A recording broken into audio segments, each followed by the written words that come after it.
பிரதீப் ரங்கநாதன் தொடர்ந்து 3 பிளாக் பஸ்டர். முதல் 3 படங்களுமே 100 கோடி தாண்டி கலெக்ட் பண்ணியிருக்குது. பெரிய பெரிய ஸ்டார்ஸோட படங்களே பயங்கரமா ஸ்ட்ரகிள் ஆயிட்டு இருக்கக்கூடிய இந்த சூழல்ல இவரால மட்டும் எப்படி இது சாத்தியமாச்சு? பிரதீப்போட சக்சஸ் சீக்ரெட் என்ன? அதெல்லாம் பத்தி தான் டீடைல்டா பார்க்க போறோம். பிரதீப் ரங்கநாதன் இந்த ஜென்சி கிட்ஸ் கிட்ட இந்த பேர் தான் ரொம்ப சென்சேஷனலாக இருக்கும்னு நினைக்கிறேன். ஏன்னா அடுத்தடுத்து 3 படங்கள் 3மே வந்து பிளாக் பஸ்டர்.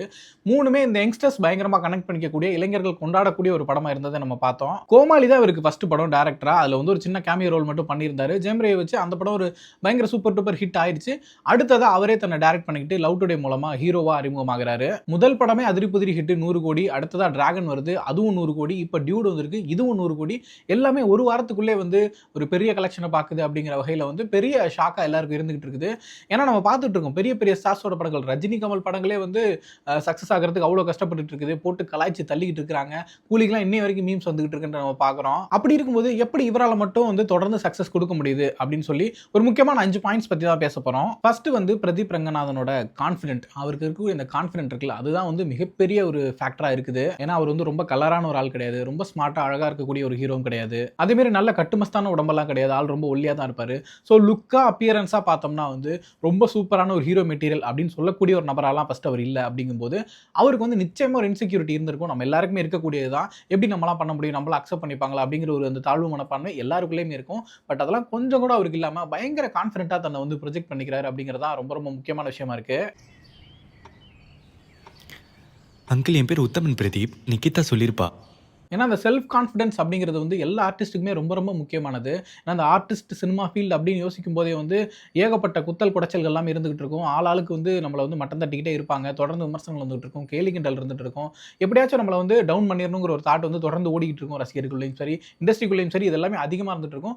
இவ்வளவு பிரச்சனைகள் இருக்கக்கூடிய இடத்துல வந்து ஒருத்தன் வந்து பயங்கர கான்ஃபிடென்ட்டாக இருந்தால் மட்டும்தான் இது எல்லாத்தையுமே ஓவர் கம் பண்ண முடியும். அந்த கான்ஃபிடென்ட் அப்படிங்கிறது வந்து தன் மேலே இருக்கக்கூடிய நம்பிக்கை தான் இருக்கணும். தன்னோட திறமை மேலேயும் தன்னோட அந்த ஆர்டிஸ்டிக் வேல்யூஸ் இருக்குல்ல, அதன் மேலே இருக்கக்கூடிய நம்பிக்கையினால மட்டும்தான் தனக்குள்ள இருக்க திறமைகளை வந்து எக்ஸ்பிரஸ் பண்ண முடியும். அந்த வகையில் பிரதீப் ரங்கநாதன் வந்து ஹைலி கான்ஃபிடென்ட் இருக்கக்கூடிய ஒரு பர்சனாக தான் இருக்கிறாரு. அப்படியான கான்ஃபிடென்ட் இருக்கக்கூடிய ஒரு பர்சனால மட்டும்தான் தன்னை ஹீரோவா நம்பி ஒரு படத்தை டைரக்ட் பண்ண முடியும். அதுல ஹீரோய்க்கான வேல்யூஸ் இருக்கக்கூடிய விஷயங்களை வந்து அவரே பண்ண முடியும். அந்த வகையில் அவரோட கான்ஃபிடென்ட் அப்படிங்கிறது தான் வந்து ஃபர்ஸ்ட் ஃபேக்டரா இருக்கு. அடுத்ததா சாய்ஸ் ஆஃப் ஸ்கிரிப்ட். இப்போ நம்ம சொன்னோம், நம்ம வந்து ஒரு ஆக்டரா ஒரு மாஸ் வேல்யூ இருக்கக்கூடிய ஒரு ஆளோ இல்லை ஒரு கரிஷ்மா அப்பியரன்ஸ் அதெல்லாம் இருக்கக்கூடிய ஒரு அளவோ இல்லை. அப்படிங்கும்போது நம்ம சாய்ஸ் ஆஃப் ஸ்கிரிப்ட் எப்படி இருக்கணும் அப்படிங்கிறது தான் ரொம்ப முக்கியம். அந்த வகையில் வந்து இவரோட தொடர்ந்து அந்த 3 படங்கள்லையுமே ஸ்கிரிப்ட் அப்படிங்கிறது, ஸ்கிரிப்ட் செலக்ஷன் அப்படிங்கிறது வந்து ரொம்ப ரொம்ப சூப்பரா பண்ணியிருக்காரு. அவரோட ஸ்கிரிப்ட் செலக்ஷன் அப்படிங்கிறது எப்படி இருக்கு அப்படின்னு சொல்லி பார்த்தோம்னா ரொம்ப ரொம்ப கான்டெம்பரரியா இன்னைக்கு நடந்துட்டு இருக்க விஷயங்கள் ரொம்ப ஈஸியா கனெக்ட் ஆகிற மாதிரியான காட்சிகள் அவர் படத்துல இருக்கிற மாதிரி தான் நம்ம பார்க்குறோம். இப்போ ஒரு கேரக்டர் வராரு அப்படின்னா அந்த கேரக்டர் கூட நம்ம ரொம்ப ஈஸியா கனெக்ட் பண்ணிக்கிற மாதிரி தான் அந்த கேரக்டர் டிசைன் பண்ணியிருக்க மாதிரி பார்த்துக்கிறாங்க. இன்னைக்கு இருக்கக்கூடிய கரண்ட் ஜெனரேஷன்ல இருக்கக்கூடிய பசங்க இருக்காங்களா, அவங்களோட மைண்ட் செட்டை ரெஃப்ளெக்ட் பண்ற மாதிரி, அவங்களோட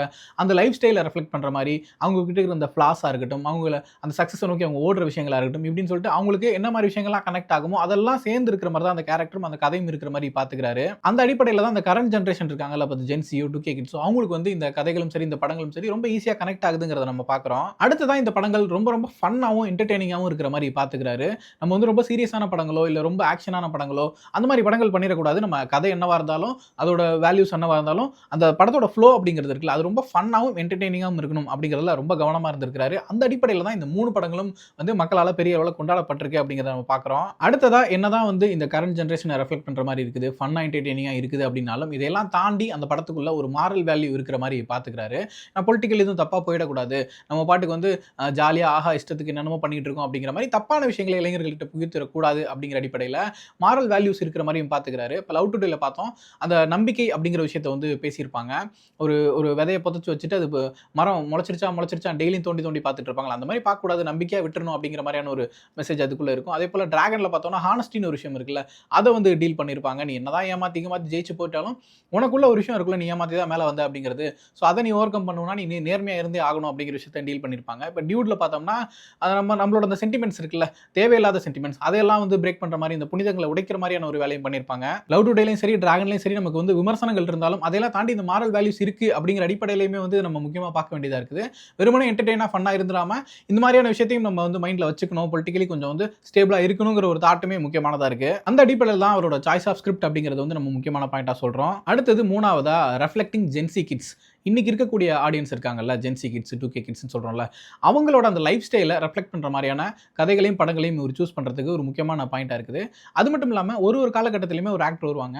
அந்த ஆக்டர பார்க்கறதுக்கு வந்து ஒரு பெரிய அழகான நடிகர், ஸ்டார் அப்படிங்கிற ஃபீல் இல்லாம, நம்மள மாரியே இருக்காரே, நம்மள்லேருந்து போன ஒருத்தர் மாரி இருக்காரே அப்படிங்கிற ஃபீல வந்து குடுப்பாங்க.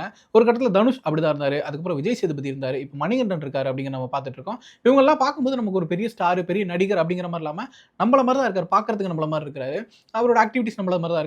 ஆனா இவ்வளவு சூப்பரா நடிக்கிறாரு அப்படிங்கிறப்போ, ஏதோ அவங்க ஜெயிக்கிறது வந்து நம்மளே ஜெயிக்கிற மாதிரியான ஒரு ஃபீல் அவங்களுக்கு குடுக்கும். அப்படியான ஒரு வேல்யூ வந்து பிரதீப் அவர்களுக்கு வந்திருக்கும் அப்படின்னு சொல்லி தோணுது. ஏன்னா இன்னைக்கு இருக்கக்கூடிய அந்த யங் ஜெனரேஷன் கிட்ஸ் வந்து அவங்களோட மைண்ட் செட் இருக்குல்ல, ரொம்ப கூலா, லேசியா, ஜாலியா, ஃபன்னா, பெரிய அந்த சென்டிமெண்ட்ஸ் எல்லாம் ஃபாலோ பண்ணாம எல்லாத்தையும் பிரேக் பண்ணிட்டு இஷ்டத்துக்கு இருக்கலாம், நமக்கு பிடிச்ச மாதிரி இருக்கலாம் அப்படிங்கிற மாதிரியான ஒரு லைஃப் ஸ்டைல வந்து அவங்க அப்ரோச் பண்ணிட்டு இருக்கிறத நம்ம பார்க்குறோம். அதில் ரெஃப்ளெக்ட் பண்ற மாதிரியான ஒரு பாடி லாங்குவேஜா இருக்கட்டும், அவரோட அந்த கதைகளா இருக்கட்டும், அவரோட ஆக்ஷன்ஸா இருக்கட்டும், எல்லாமே இருக்கிற வகையில வந்து ரொம்ப ஈஸியா கனெக்ட் பண்ணிக்கிறாரு. அடுத்து 4வதா பிராண்டிங். அவர் வந்து தன்னை எப்படி பிராண்ட் பண்ணிக்கிறாரு அப்படிங்கிறதுலயுமே வந்து பயங்கரமான ஒரு ஸ்மார்ட் ஒர்க் ஒன்று பண்றாரு. ஃபர்ஸ்ட் படங்கள்ல எப்படி பிராண்ட் பண்ணிக்கிறாருன்னு சொல்லி பார்க்கலாம். படங்கள்ல நான் ஆல்ரெடி சொல்லியிருந்தேன், கான்ஃபிடென்ட் அப்படிங்கிற விஷயத்தை வந்து ரொம்ப கான்ஃபிடென்ட்டா நடிக்கிறாரு. இதெல்லாம் ஒர்க் ஆகுமா ஆகாதா அப்படிங்கிற டவுட்டே இல்லாம இறங்கி பண்றாரு அப்படிங்கிற விஷயத்தை சொல்லியிருந்தேன்ல. அதுல வந்து இந்த பிராண்டிங்கிற விஷயத்தையும் நம்ம எடுத்துக்கணும். ஏன்னா இப்போ டிராகன்ல பார்த்தீங்கன்னா அந்த சிகரெட்டை பிடிச்சு போடுற மாதிரியான ஒரு ஸ்டைலான ஒரு சீக்வன்ஸ் ஒன்று பண்ணியிருந்திருப்பாங்க.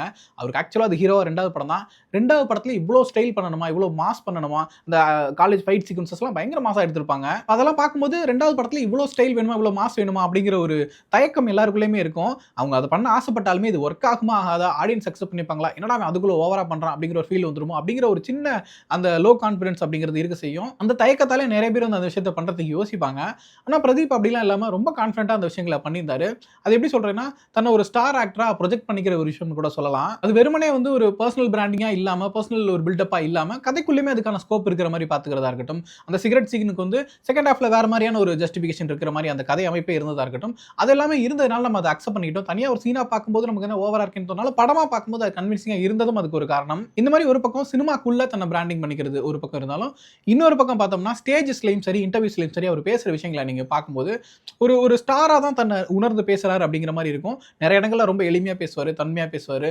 கொஞ்சம் வந்து ரொம்ப ஹம்பிளா, கைண்டா பேசுறாரு அப்படிங்கிற மாதிரி இருக்கும். இன்னொரு பக்கம் அதையும் வந்து ஒரு ஸ்டாரா உணர்ந்து தான் வந்து கைண்டா பேசுறாருங்கிற ஒரு தாட்லயும் இருக்கும். உதாரணத்துக்கு ஒரு பெரிய ஸ்டார் பேசுறாங்க அப்படின்னா, அவங்க வந்து எனக்கு எல்லாமே நீங்க தான், ஃபேன்ஸ் தான் எல்லாமே, உங்களால தான் நான் இன்னைக்கு இங்க இருக்கேன், இந்த இடம்ங்கிறது நீங்க கொடுத்தது தான் அப்படிங்கிற மாதிரிலாம் பேசுவாங்க. இவர் வந்து தன்னோட 2வது படத்துக்கே அப்படிதான் பேசியிருந்தார். அது உண்மையும் கூட. அவங்க கொடுத்த இடம் தான் அது. அந்த அடிப்படையில் தான் அவர் இவ்வளவு தூரம் வந்திருக்காருன்றதெல்லாம் உண்மைலாம்.